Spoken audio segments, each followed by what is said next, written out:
2. Ghost of Christmas Past, Ghost of Christmas Present. From Ghost of Christmas Yet to Come. Subject: Top tips on visiting Bristol at Christmas. Dear both, as you know, as the Ghost of Christmas Yet to Come, I'm supposed to seek out those whose behaviour has been less than stellar in years gone by, and show them the error of their ways. Now, I don't think Bristol has any more of these than anywhere else, but good grief, they do seem to have been well wound up by the lethal combination of the festive season plus an upcoming election. Anyway, tip number 1. Don't try to park in Clifton Village. Any day, any time. Like me, you're probably nostalgic for the days when we, as ghosts, were just allowed to materialise instead of using one of the fleet vehicles, i.e. a clapped-out 1995 Vauxhall Cavalier. And don't think that if you use a resident's parking space, the residents in question will understand. Also, do not imagine that a rolled-up copy of the Observer Sunday Supplement or a box of crackers containing mini garlic presses, this is Clifton Village after all, won't hurt when used as a weapon. Unfortunately, as a hooded, silent and hopefully menacing figure, I couldn't put my side of the story, but I was just about to show them my lanyard when I was dragged out of the car and threatened with being shoved in someone's smeg fridge alongside the quinoa, goat's yoghurt and organic salmon unless I found somewhere else to park. The melee was quickly joined by several shoppers who claimed they'd been forced to leave their cars on the far side of Lee Woods, and one was about to wedge a newly purchased NutriBullet about my person in a most disturbing way when I managed to extricate myself and drive off. So, leave Clifton alone. Tip number 2. Do not pay a visit to the retail quarter any time from October onwards. And, as I found to my cost, don't go into a popular coffee shop if you can only point at stuff. Shaken from my parking experience and due to visit a store manager in central Bristol, I thought I'd get a hot drink to fortify myself. The queue in the coffee shop was formidable, with everyone tired and juggling at least 8 carrier bags.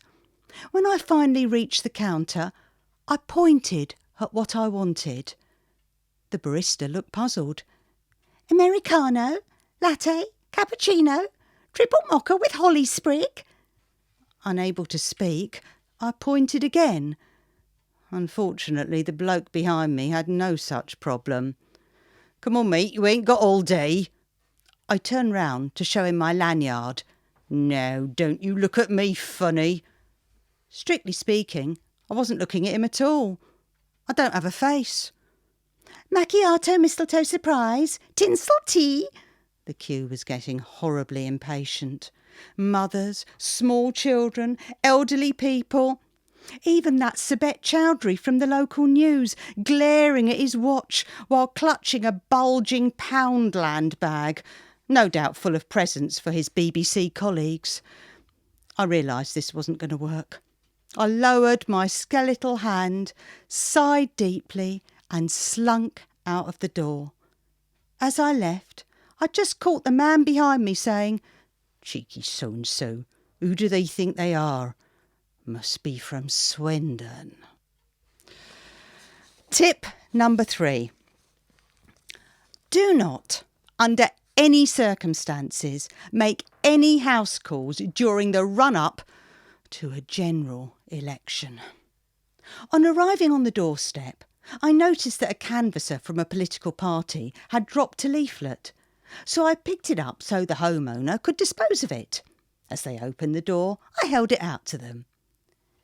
How many times do I have to tell you? I'm sick of you and your lot. In fact, I'm sick of all of you, whatever side you're on. You're all the same. Amazed at how any politician, however depressing, could be taken for a 7-foot-high faceless cloaked figure, I nevertheless stuffed the leaflet in a pocket and, once again, held out my lanyard. Oh, I knew you. Weren't you on Question Time last week, droning on about the economy? They seemed to be getting incredibly agitated. Behind them I could hear the closing theme to EastEnders. You've made me miss my programme now. Trembling, I pointed my bony finger at them. This was obviously the last straw. They grabbed a decorative plate from the wall, adorned with the words "Beautiful Weston," which depicted what looked like an expanse of mud. I didn't hang around to find out what they planned to do with it, but legged it down the path as fast as I could. I could hear them running behind me, shouting, "Politicians, vote in opinion polls, Brexit, I've had enough!" I just about made it to the car in time. I could hear the plates smashing in the road behind me as I quickly drove away. So those are my tips. Lovely people in Bristol, but my goodness, you don't muck with them at this time of year. I won't be returning there any time soon, and I recommend that you do the same. Oh, but if you do, don't drive a diesel.